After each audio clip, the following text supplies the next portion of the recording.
The drama that they cause is such that it is supposed to send a message that I am untouchable. But I want us to really look deep into what this means. Because what is happening is that the taxi operators are constantly creating small and private armies. In fact, they are competing for who has the strongest. It is common knowledge that Vusi Matlala, that one who is there in prison, you know that one of Njebe. We know now, and these people might not tell you, somewhere in Mamelodi, Vusi Matlala still gets money from one of the taxi associations. Somewhere there in Pretoria. He still gets money. Because there are vehicles that are calling by his name even though they are operated by different people. But I want to talk about something about Vusi Matlala. In Parliament, when the ad hoc committee went to him, in fact, when the ad hoc committee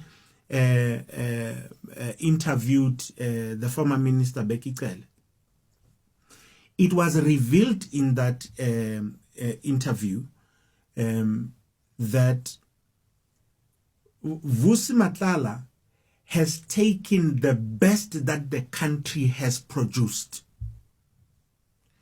So South African government has spent money in producing rare skills, task force. These guys where a country spends about R1 million to train one. And Vusi Matlala or his security company, Cats Protection, had about 10 or more of these guys. Come on. It means that there's somebody who has a Nkandla Mkhonazi times 10 as his private bodyguards. Now you know that when somebody moves like that, you don't play games with them. That's why there are allegations that Vusi attempted to unalive Joe Banyon. This is stuff that's already in the public domain. Whether it's true or not, what we know is that every single powerful taxi operator has got his own private army. In this country, we've got a problem of taxi owners who have become a law unto themselves. We have seen them harassing not just passengers, but harassing other road users, telling people not to carry 2 or more people in their own private cars. What nonsense is that? What disrespect is that? What if I told you that there is one industry in South Africa that seems to operate by its own rules? An industry so powerful that politicians fear confronting it. Law enforcement often appears hesitant to challenge it. And ordinary citizens are left feeling helpless. I am talking about the South African taxi industry. Now, before anyone jumps into comments, let me be clear. Not every taxi owner, driver, operator is part of the problem. There are many hardworking people in the industry who are simply trying to earn a living. But there's a growing problem, right, that is being witnessed by South Africans, that some taxi operators behave as if they are above the law. And honestly, it is not difficult to understand why many people feel that way. For decades, the minibus taxi industry has been the backbone of public transport in South Africa. Millions of people rely on taxis every single day to get to work, school, hospitals, and other essential services. Without taxis, South Africa will probably grind to a halt. But with that importance has come enormous influence. Many South Africans have witnessed taxis stopping wherever they want, driving on the wrong side of the road, ignoring traffic signs, loading passengers in unsafe locations, and creating dangerous situations for other road users. The question is simple. Why does it seem like they get away with it? Government authorities continue to conduct enforcement operations across the country regularly. Regularly finding unroadworthy taxis, expired licenses, and various traffic violations.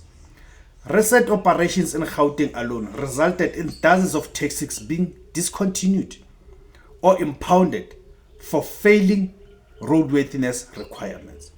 Yet, despite these crackdowns, many South Africans feel that very little changes. The same problem keeps appearing. And the same dangerous behavior keeps making headlines. Then there is the issue of taxi violence.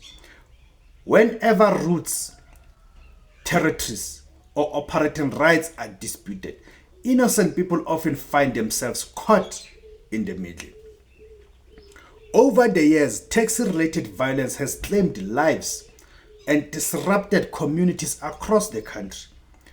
Authorities in the Western Cape have repeatedly had to intervene because of violence, intimidation, and conflicts between taxi associations. Imagine any other industry responding to disputes with intimidation, strikes that cripple transport systems, or violent confrontations. The public will never accept it. Yet somehow, when it comes to taxis, South Africans have become almost accustomed to hearing these stories, and that should concern all of us. Another reason people believe taxi owners are a law unto themselves is political influence. Whether true or not, many South Africans believe the taxi industry has become too powerful for politicians to challenge directly. Think about it. A government can survive criticism from many sectors. But if taxis stop operating tomorrow, millions of commuters are stranded. Businesses suffer. Schools are affected. Hospitals are impacted. Entire cities can be disrupted. That gives the industry significant leverage.